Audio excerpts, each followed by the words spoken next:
What's up, guys? Welcome to the Beyond the Cleats podcast. I'm here with Miss Elena Keeley, and today we are going to be talking about one of my favorite analogies, which originally is called the Slapper's Toolbox, which I'll get into, but we're going to talk about creating your toolbox, whether that's professionally, athletically, we're going to get into it. So, the Slapper Toolbox stemmed from myself being a slapper, essentially. So, what a slapper is in the context of softball is you have your hitters, and then you have someone tiny like me who I'm a good hitter, but we essentially want to hit the ball a certain way.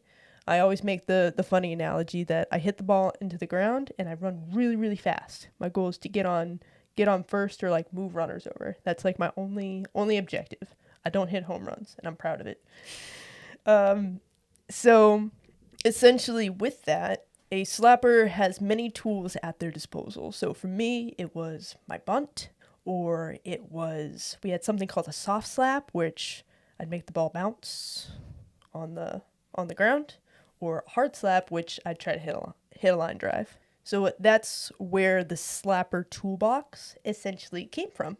And I really started to translate that into kind of my professional life, which we all have tools and skills that make us valuable. From the athletic standpoint, it's, you want to have tools that not only aid you, but aid your team. And it's the same way in the workplace, where you want to have tools or skills that are going to make you valuable. Because you have to give value to add value. You have to add value in order for them to give you value.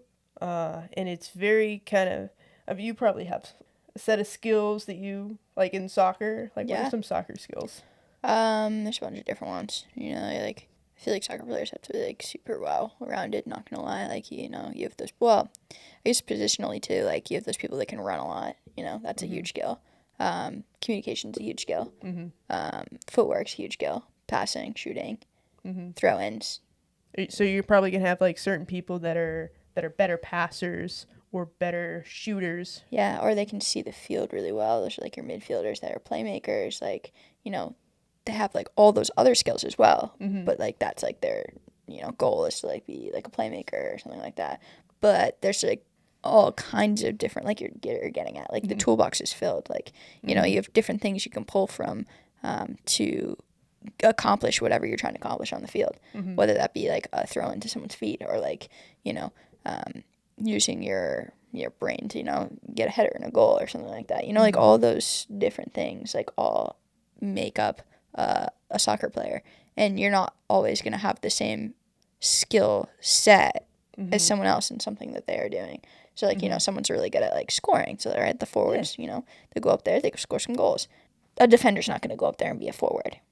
And you have those players that are adaptable and can do a bunch of different things, and those are so valuable. Those coachable adaptable players that literally can go anywhere on the field. 100%. You're super valuable. And that was going to be my next question. It's so would you say the more skills you have, let's say you're really good at footwork, but you're also fast, so you could be being adaptable to where you can maybe go from a midfielder, let's say you're a midfielder, to a what is it, the strikers?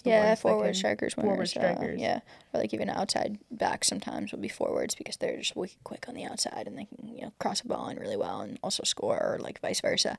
Those players are the types of players. Well, that's how I was as a player. Was I could play pretty much any position besides goalie, but literally anything. So I started my career. So actually, no. In high school, I was primarily midfield forward. That was pretty much it. Went into college, and they decided to train me as a center back. Completely different world. I had never done it before. I was like, what am I doing?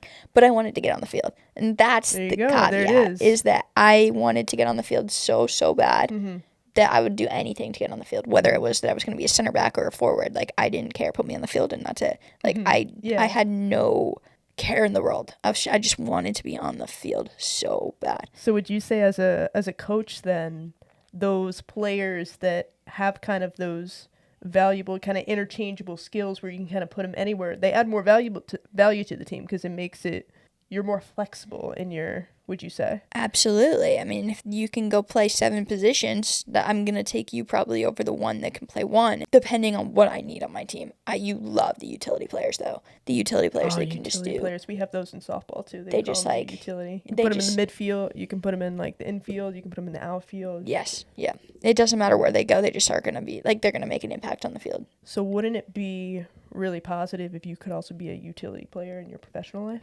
Absolutely. Right? I mean, that goes hand in hand, right? If they can, if your boss can trust you to handle multiple different tasks. Or different skills. Like for us, like as technicians, we have lab skills. So it's like you get someone who's, like when I became a technician, when I got to my job, I'm like, okay, how can I be valuable?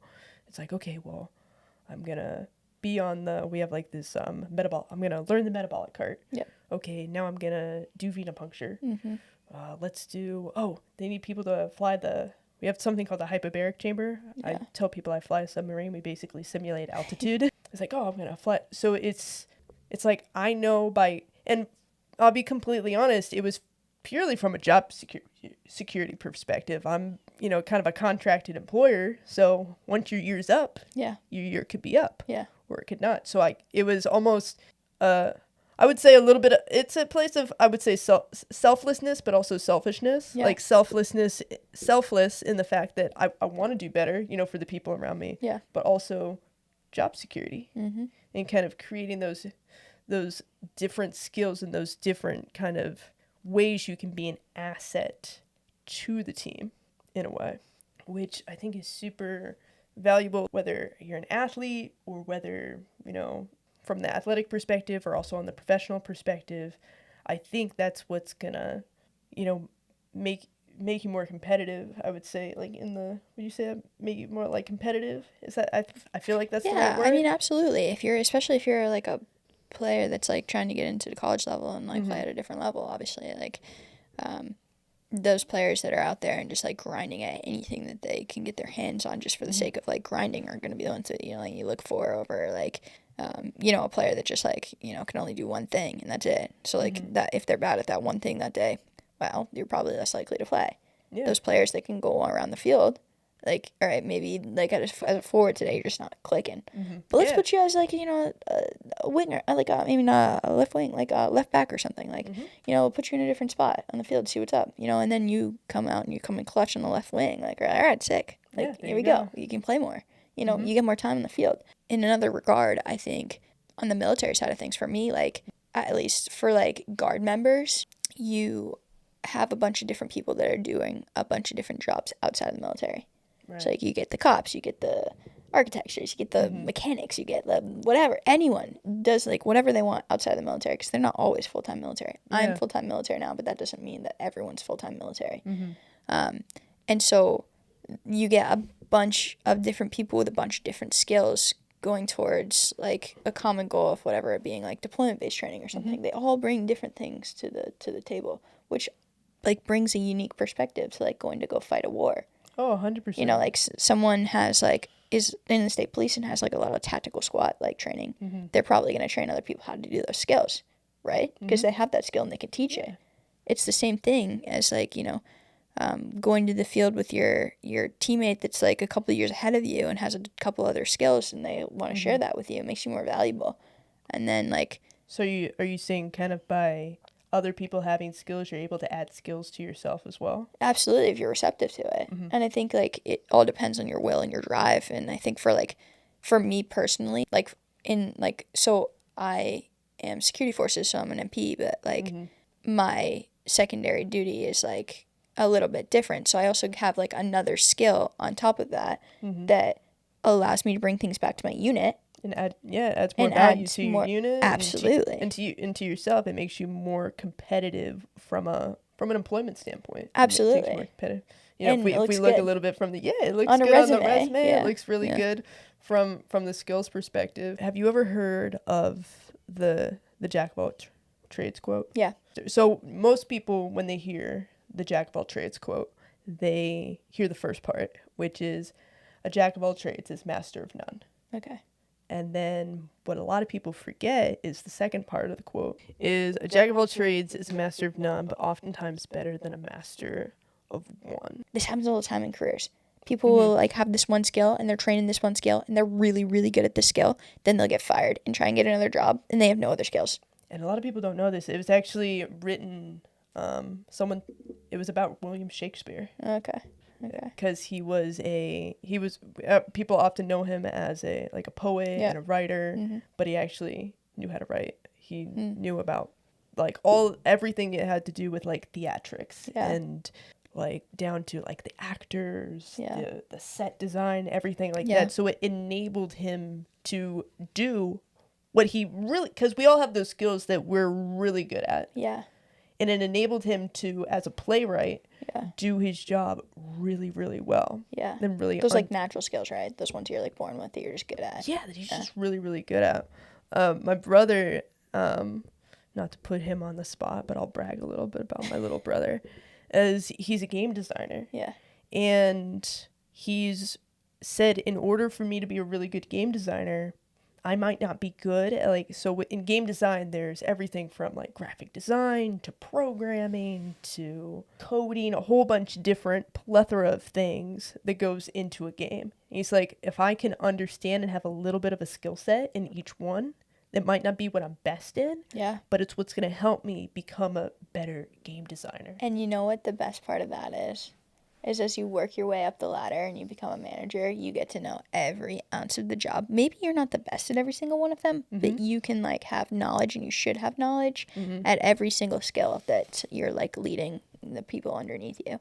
And if you don't, then like you're probably not going to be successful, because I don't think I would respect someone who I was like, I can do a better job than you and you're my leader. That's not great. No, and that's just not good leadership. So like having these different skill sets, it also goes into, it helps me do my job better, because if I understand, going back a little when we talked about like different roles and understanding people's roles, by having like the understanding those skills, like if I'm a phlebotomist, and I might not be the phlebotomist on that study that day, but I understand that skill and what they're going through and what their mindset is.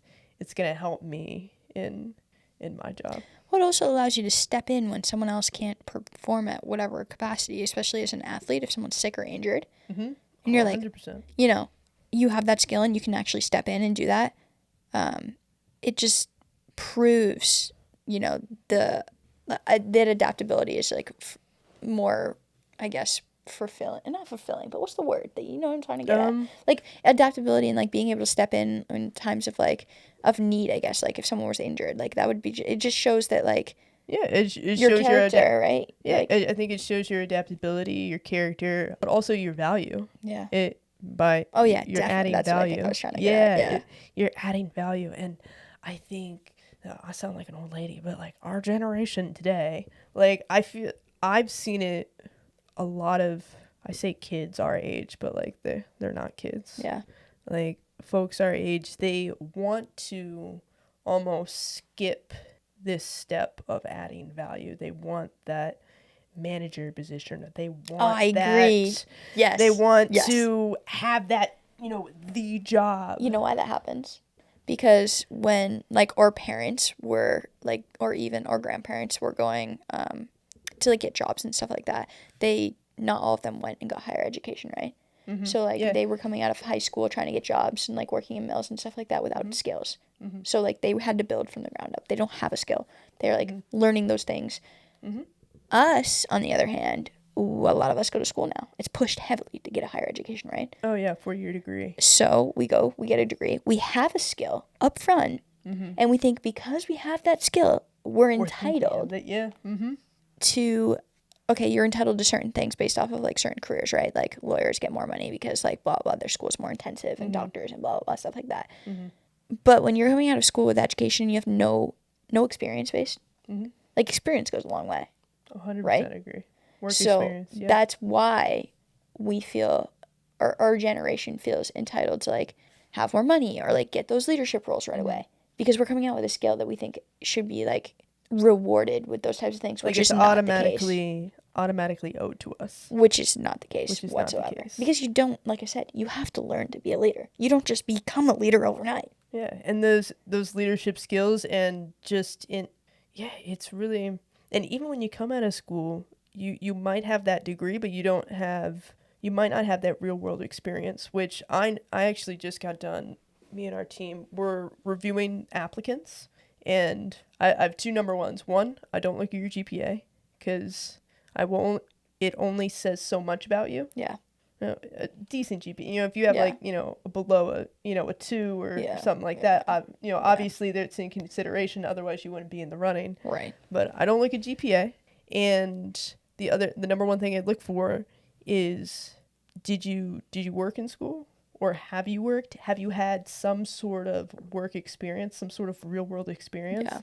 Because college can be a bubble. Yeah. Of like you said, you get out of school, you have that 4-year degree, you feel like, okay, like I have these skills and I have this knowledge. It goes in my degree is exercise and sport physiology. Yeah. I can't just go and be a strength and conditioning coach. Yeah. I have the knowledge and the skills, the practicals and everything. Right. But I haven't practiced. Yeah. And put in the work of being a good strength coach, giving good cues and stuff like that. That's where the skills come in. Yeah. Mm-hmm. Yeah. The other thing to that is that you can, as an athlete, like gain those skills by going to the gym and like getting those things. Like, so just because I've been an athlete since I was like 5 and I've gone to the gym and I've learned these things and I have like good strength and conditioning coaches that will walk through programming and things like that, doesn't make me equipped to go write another program for someone else. That's a good point. Yep. Oh, you know what I mean? Just because I have that skill, because I've learned it, not by any means of like studying. I didn't go to school for it whatsoever. I 100% know I could write a program for someone. I write them for myself all the time. Yeah, I can go to the gym and do that. Doesn't mean that I should get paid for it. Not at all. It's the same thing I think with a lot of like life coaches, and like they have 0 degrees. Yeah. No degrees. They're just like and they like preach things at people, and I'm like, you can, talk about whatever you want to talk about, but like you're not a psychologist. Like you didn't get that skill, you didn't acquire that skill, so it's like hard for me to like, I don't know, what I mean? All you can do is my biggest pet peeve is, all you can do, like if you're giving advice to someone, it's advice, right? It's advice. This is like, hey, this is what I've gone through, this is what I've experienced and what I took from it, which is a lot what we're doing here. We're no experts, right? And which we kind of say very upfront, like we're just here sharing our experiences, and this is what we've gone through, and creating that open space where you have kids and folks like that. This is the way. Or I'm big on like I'll watch like all these entrepreneurs and things like that, and they'll be like, oh, you have to do it this way, or I get up at blah blah blah. Yeah. It's like, no, it doesn't work for everybody. It should come from the perspective, hey, this works for me. Yeah. It might work for you. It might not. The easiest thing I can say is like with like sleep. Like, I get up at 5 a.m. every day. Some people are really good at getting up at 5 a.m. every day.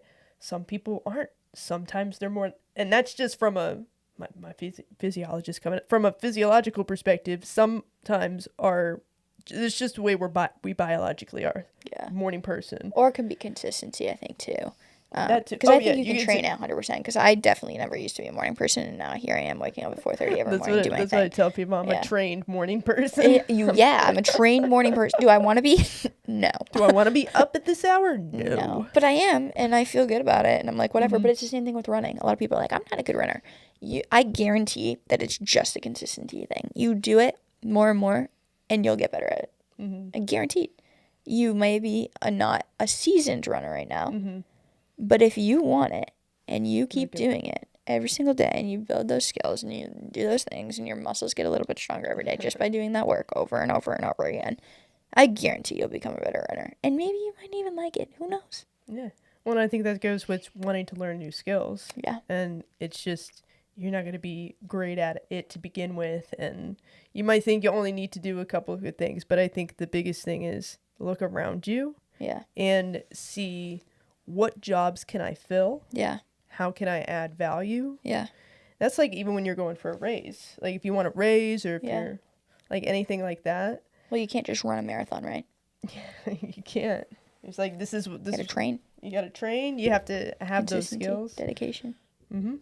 Time management. Whatever you're. All those different skills. Yeah. But I think at the end of the day, you start it starts with reflection and looking inward and being what is in my toolbox. Yeah. When you guys are done listening to this, I'm serious. Go just write on a piece of paper like what is in my skill toolbox. If you're an athlete, what are your skills that like you really hone in on? Like, oh, I'm fast, or oh, I'm a hitter, or these are the skills that I bring. Maybe it's in the workplace. Maybe you're really good at time management. Maybe you're really good with people. Yeah. Or maybe you're not so good with people and you're really good with numbers. Just write down like Strength what and is in my weaknesses, I toolbox. think, are Yeah, like strength good. and Because weaknesses. I think also on the other end of it is like what is lacking from your toolbox. I think that might even be like Oh, that's a good one. That's a good one. like another parallel that like might even be more influential is like understanding your weaknesses so that you can get a little bit tiny bit better of them every single day. And not only hone in on the things that you're good at, because you're already good at them and you're already like, I'm good, I got these, this is in my toolbox. But what can I add to my toolbox so that I can be a little bit better today than I was yesterday? I like that. What can you add to your toolbox? What do Yeah. you currently have, and how can you add value to your environment? And that just becomes a more well-rounded person, right? 100%. And I don't think anyone could ever complain about that. I mean, No. If you got the skills and you got the motivation, anything can happen. yeah. Elena, this is awesome. Go build up your toolbox, guys.